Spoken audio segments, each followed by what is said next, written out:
أولئك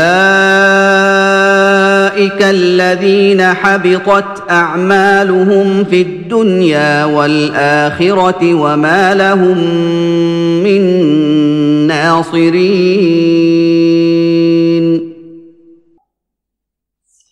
اولئک الذین حبطت اعمالهم فی الدنیا والآخرہ، یہ وہ لوگ ہیں کہ جن کے تمام اعمال دنیا اور آخرت میں حبط ہو گئے۔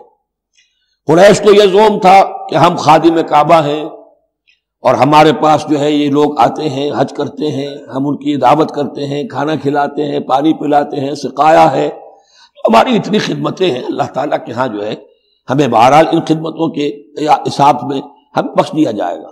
فرمایا وہ سارے اعمال حبط ہو جائیں گے اگر وہ شکل نہیں ہے۔ اگر تو صحیح پورے دین کو اختیار کرو گے تو ٹھیک ہے، ورنہ یہ کہ اولئک الذین حبطت اعمالهم فی الدنیا والآخرہ، بڑے سے بڑے چیریٹی کے کام کیے ہوں، چیریٹیبل انسٹیٹیوشنز قائم کر دی ہوں، کوئی حیثیت نہیں رکھتی اللہ کے نگاہ میں۔ وما لهم من ناصرین، اور ان کا پھر کوئی مددگار نہیں ہوگا۔